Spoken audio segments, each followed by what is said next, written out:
Et si on en vient à notre région, la région Provence-Alpes-Côte d'Azur, dans quel état est-elle aujourd'hui au niveau économique? Alors au niveau économique, bien entendu, notre région elle bénéficie très largement de la bonne orientation nationale, internationale, puisque c'est une région qui est alors effectivement très orientée service, mais également avec une part non négligeable d'industrie et construction. Alors en fait, la Banque de France a conduit une enquête fin 2017, début 2018, en interrogeant un peu plus de 1500 entreprises. Ça représente en gros 200 000 salariés et 36 milliards d'euros de chiffre d'affaires. Donc on a une vision sur 3 grands secteurs d'activité, une vision avec un taux de couverture qui est assez pertinent.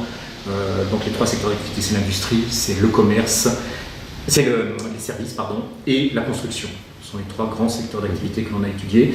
Et on a choisi 3 indicateurs qui sont des indicateurs qui nous permettent d'avoir une vision relativement précise de ce que peuvent être les indicateurs conjoncturels.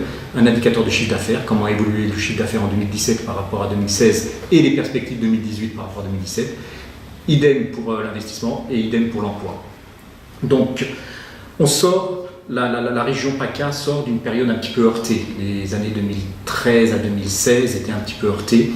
Aujourd'hui, ce que l'on peut dire, c'est que l'inflexion que l'on a pu prendre, ou en tout cas, on a pu s'interroger sur l'orientation en 2016. En 2016, on avait une inflexion à la hausse. Effectivement, l'activité nous semblait être repartie, mais on n'avait pas de certitude.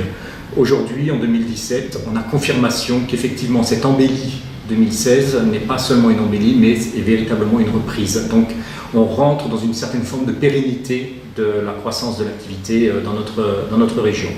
Alors que ce soit dans les secteurs de l'industrie, que ce soit dans le secteur des services, que ce soit dans le secteur de la construction, les indicateurs marquent tous une progression d'activité, mais surtout une accélération de la progression d'activité. Les 3 grands secteurs d'activité connaissent une accélération.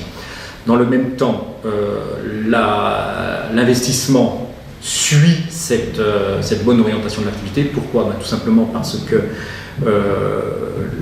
les chefs d'entreprise, quand ils manquent de visibilité, n'investissent pas, ou en tous les cas investissent moins.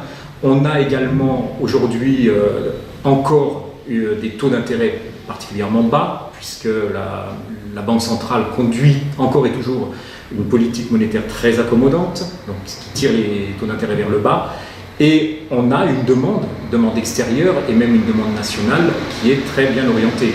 Donc tout ça, ça favorise l'activité économique. Quand l'activité économique est bien orientée et que dans le même temps on constate que un certain nombre de chefs d'entreprise nous disent que les capacités de production sont fortement utilisées, presque pour certaines à saturation, il faut élargir l'outil de production et on investit. On investit à la fois dans la modernisation et on investit dans le renouvellement de l'outil de production. Donc ça tire, quel que soit le secteur d'activité, l'investissement vers le haut. Enfin, l'emploi, là aussi, bonne orientation d'activité. La région PACA, c'est 16 000 emplois créés en 2017.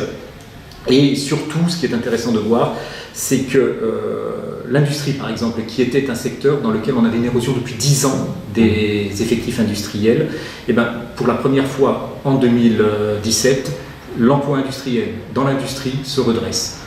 Le secteur des services, qui lui représente 50% des effectifs dans notre région, c'est vraiment le secteur emblématique, c'est 40% de la richesse produite, lui continue à recruter comme les années antérieures. Et le secteur de la construction, qui lui avait connu une période très difficile entre 2013 et 2015 avec une baisse d'environ 15% de ses chiffres d'affaires. Il y avait eu une contraction assez forte de l'activité dans ce secteur. En 2016, inflexion de l'activité. 2017, accélération. On a rattrapé peu ou prou la moitié du retard que l'on avait. On n'est pas retourné au niveau antérieur. Pour autant, nécessité là aussi de recruter. Alors, bien entendu, ces recrutements, ils profitent à la fois au CDI, mais également à l'intérim. Et en corollaire, le fameux paradoxe dont je vous parlais tout à l'heure, qui nous est tout à fait confirmé sur la région PACA, c'est que les chefs d'entreprise, ici aussi, comme sur le reste de la France, éprouvent des difficultés à satisfaire l'emploi qui est leur demande d'emploi. Une question spécifique, si vous le permettez, sur le tourisme. Est-ce que vous avez pu noter des lendemains des attentats de Nice. Oui. Ce que l'on a pu constater, c'est que dans le secteur des services en général, puisque le tourisme c'est une des composantes majeures effectivement du secteur des services, il y avait eu un très net redressement de l'activité. Très net redressement. Aujourd'hui, on a retrouvé des niveaux d'activité qui sont très satisfaisants. Le sentiment des chefs d'entreprise est bien mieux orienté, bien entendu, qu'au lendemain, l'année 2016 a été une année extrêmement difficile.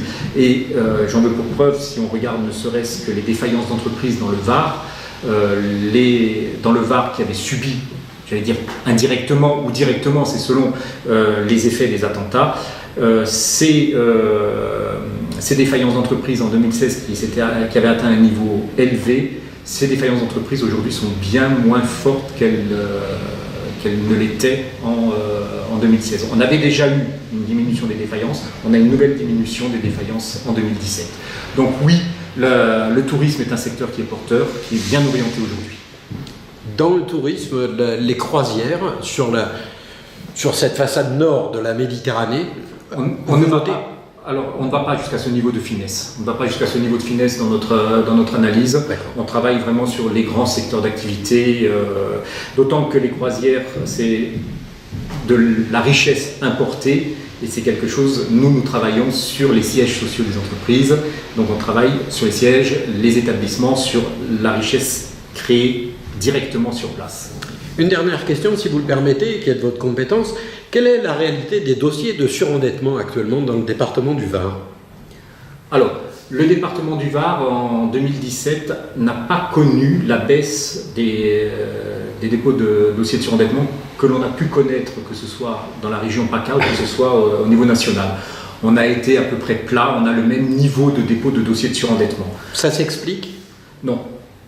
Non, franchement, on n'arrive pas à se l'expliquer réellement, d'autant que aujourd'hui, l'accompagnement, alors on a pu essayer d'avoir des explications, des débuts d'explications, peut-être une meilleure connaissance du surendettement par les travailleurs sociaux. Comme vous le savez, la Banque de France s'ouvre sur les travailleurs sociaux, leur apporte de l'information. Si les travailleurs sociaux maîtrisent le dossier, peuvent en parler plus facilement aux personnes qui sont en difficulté, donc ça peut être un élément favorisant.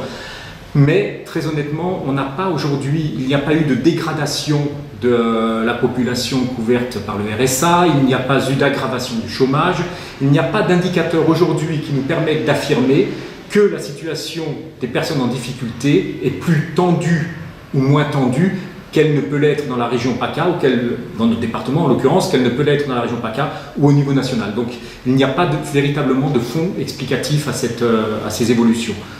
C'est peut-être une des particularités de notre département.